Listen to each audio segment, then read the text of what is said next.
We've come here this afternoon to offer our support to the monks in Burma. We all know, everyone knows, what horrors have happened in that country in the last few days. Just about 20 years ago I was in Burma, and I remember I have wonderful memories of the time I spent there, just the few days I spent there, and the time at the Pagoda, and the kindness and the enormous commitment to Buddhist practice that I witnessed in that place. And that the memories of those few days have stayed with me. The following year, Sayadaw Warwick came to the forest Hermitage to build the English Pagoda in the grounds of the forest Hermitage. And he finished it after 8 days of labour on the 8th of the 8th, 88. And we all know what that date means, and how we hoped that never again would we see or hear of the atrocities that occurred then. And now, just 19 years later, we read and we see on the internet and on television about what's happened in the last few days. And our hearts go out to those monks who have shown such extraordinary courage and bravery, and who have marched, bearing the bowl upside down, and reciting their loving kindness, the Metta Sutta, the Buddha's discourse on loving kindness. Loving kindness which the Buddha asked us to show to everyone, even those who oppress us. He said that even if we were being hacked limb from limb, and we failed to have a mind of loving kindness for those who were doing that to us, then we would not be following his teaching. And those monks have done their best to live up to the Buddha's instructions there. Such was the situation in Burma that they felt that something had to be done. So they've led the people through the streets of Rangoon and many other cities and towns throughout Burma, showing their concern and offering their loving kindness as they've done so. And in return, they've been cut down and brutalized and beaten. And our hearts go out to them, and now we salute these monks and their bravery, their courage.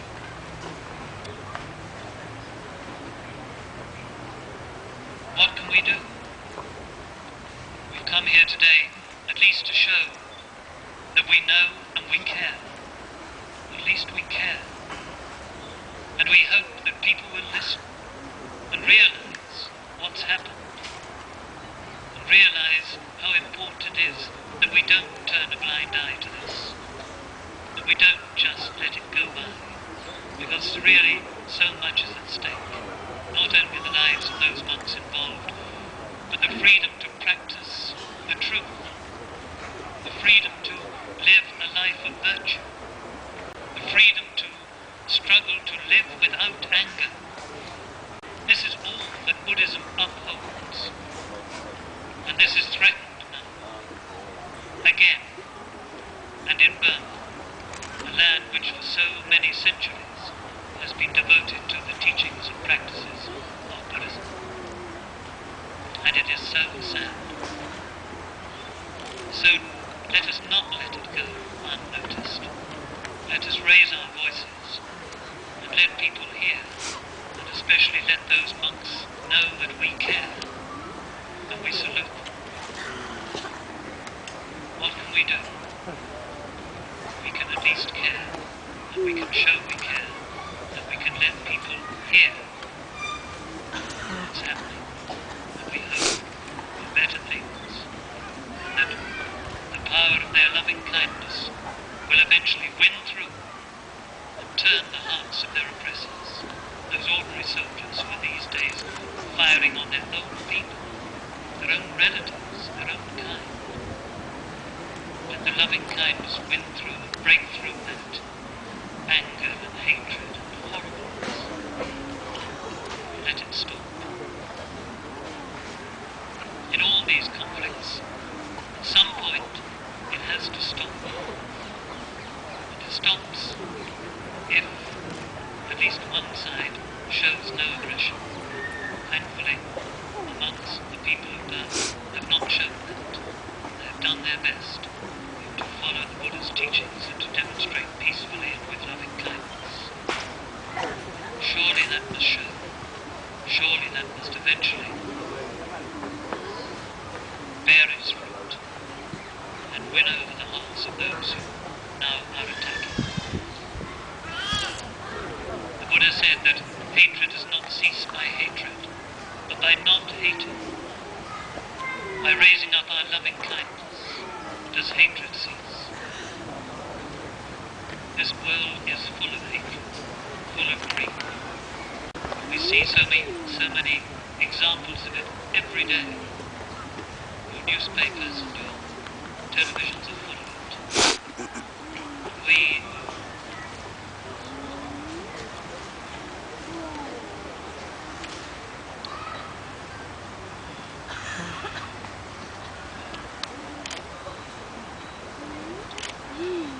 This world of ours is full of hatred and greed.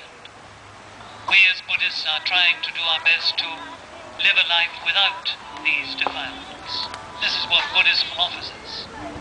A way out of a life spoiled by greed, hatred, and delusion. We see now these monks in Burma doing their best to show their loving kindness, to show the way out of greed and hatred. And it's at the moment being met with hatred, with violence and oppression.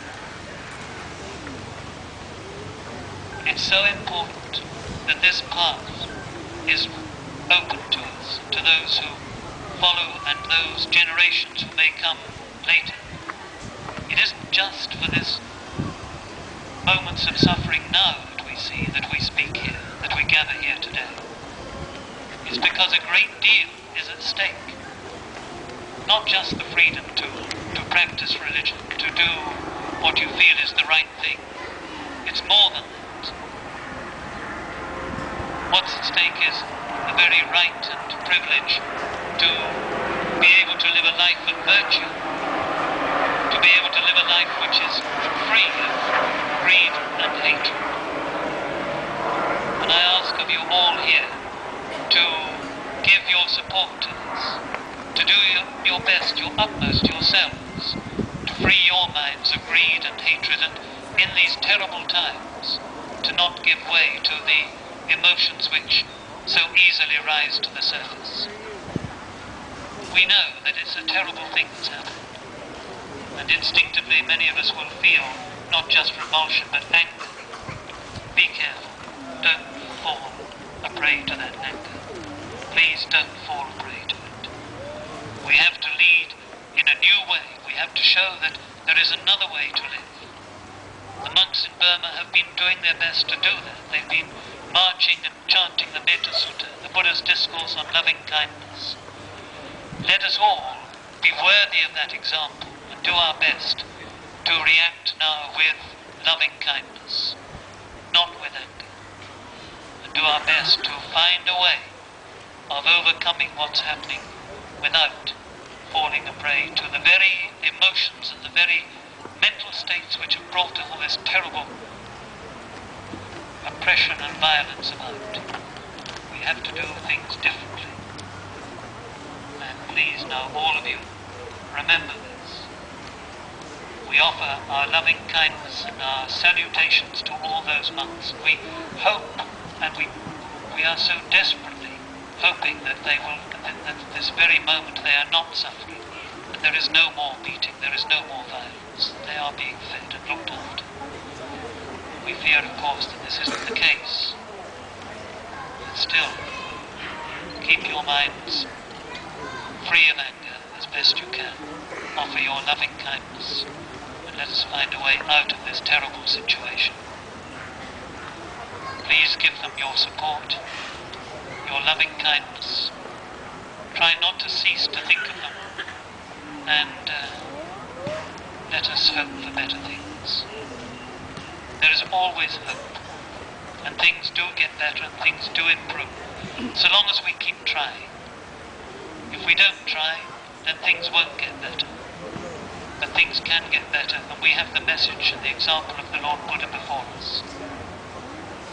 So do our best, all of us here, to follow that example, follow that guidance, and do our utmost to make our minds free of greed, hatred, delusion.